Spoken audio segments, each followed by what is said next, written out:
This is Becky Jensen and Jen Rodiga, and we will be reporting some information about cervicogenic headaches. First, we'll begin by explaining what a cervicogenic headache actually is. Much of the research presents a cervicogenic headache as a chronic headache that results from musculoskeletal dysfunction in the cervical spine. Cervicogenic headaches are not that prevalent in the general population. However, they do affect a variety of different populations. You'll notice that in the general population there is a very small percentage ranging from 0.4 to 2.5%.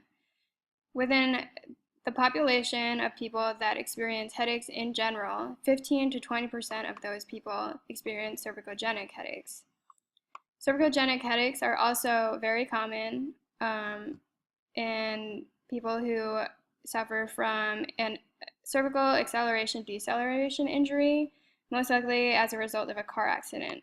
25% of these patients with these cervical acceleration-deceleration injuries experience the cervicogenic headaches.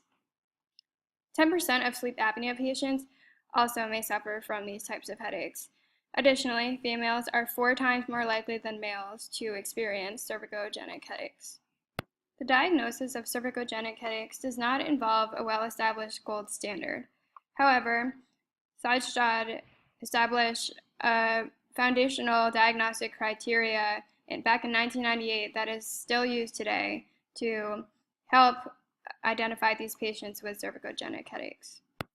We will now look at Jostad's diagnostic criteria established back in 1998.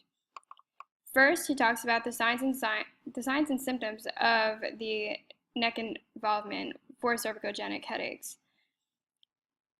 Most likely, the cervicogenic headache will be precipitated with head pain, given a specific neck movement or sustained awkward head position. There may also be external pressure over the upper cervical or occipital region in the symptomatic side that produces the same pain somebody may feel with a cervicogenic headache. Additionally, people with true cervicogenic headaches may experience decreased neck range of motion, as well as pain in the ipsilateral neck, shoulder, or arm, and this pain can be either non-radicular or sometimes radicular. One key way to identify a cervicogenic headache is by identifying a positive anesthetic blockade effect. This is controversial in research because it is an invasive procedure, so many studies have not actually used this technique. People with cervicogenic headaches will likely present with a unilateral headache that does not cross over the midline unless it is extremely severe.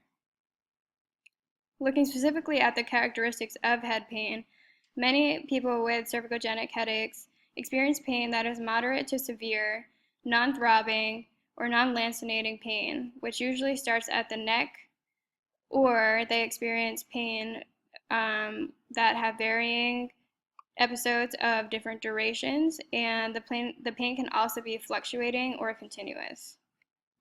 Some common signs and symptoms experienced by people with cervicogenic headaches include decreased cervical range of motion, as well as head pain that is precipitated by mechanical movements of the neck. They may also experience signs and symptoms similar to those of migraines, which include nausea, sensitivity to both light and sound, dizziness, ipsilateral blurred vision, and sometimes ipsilateral facial pain. Moving on to the physical exam, a person with a cervicogenic headache may present with forward head posture.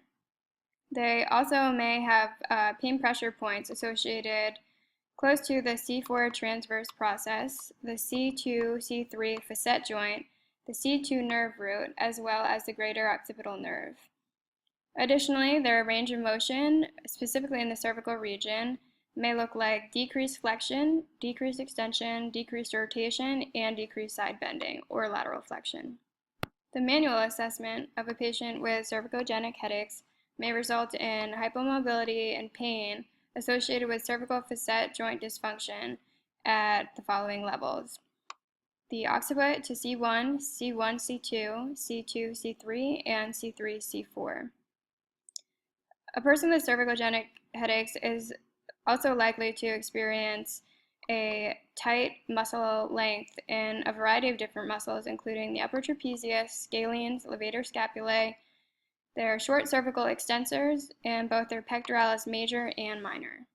This specific patient may also present as if they have adverse neural tension, which is increased with combined cervical flexion, in addition to brachioplexus provocation test, as well as a straight leg raise test.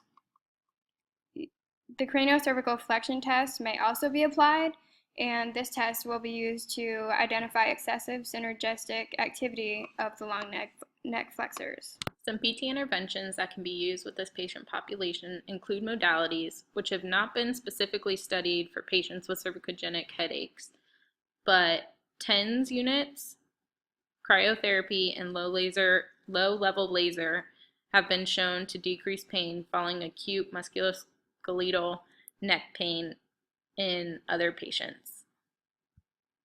Manual therapy, including mobilizations and manipulations of the cervical spine, have been used on this patient population, with manipulation appearing to be better than just mobilization when combined with exercise as opposed to exercise alone. Muscle stretching and manual trigger point release have been shown to benefit these patients with tight sternocleidomastoid, upper trap, levator scapulae, scalenes, suboccipital muscles, and pectoralis major and minor. Myofascial stretching has not been studied specifically in this population, but theories have shown that connections between the cranium vertebrae, the dura, and suboccipital muscles could contribute to adhesions that would restrict normal movement. There have only been a few studies that address therapeutic exercise with cervicogenic headache patients, but therapeutic exercise can be used to address impairments in these patients, including postural impairments, core weakness, as well as deep neck flexor weakness. Therapy outcomes for patients with cervicogenic headaches has a fair prognosis, with only about 75% of patients with cervicogenic headaches experiencing 50% decrease in their headache frequency or symptoms. The key to this treatment outcome is an accurate diagnosis and addressing the impairments associated with this diagnosis. Some factors that have been found to be addressing a better outcome are older patients, at least 50, some studies have said older than 60 years old, provocation of the headache with neck and head movement, as well as gainful employment of the patient. Some outcome measures that have been used with this patient population are the basic numeric pain rating scale and visual analog scale, which are used to identify headache pain intensity. Another outcome measure that's used is the Neck Disability Index, which will identify the patient disability level, contributed by the neck pain and headache pain. Thank you for your time listening to our presentation on cervicogenic headaches. And here is our list of references that we use for this presentation.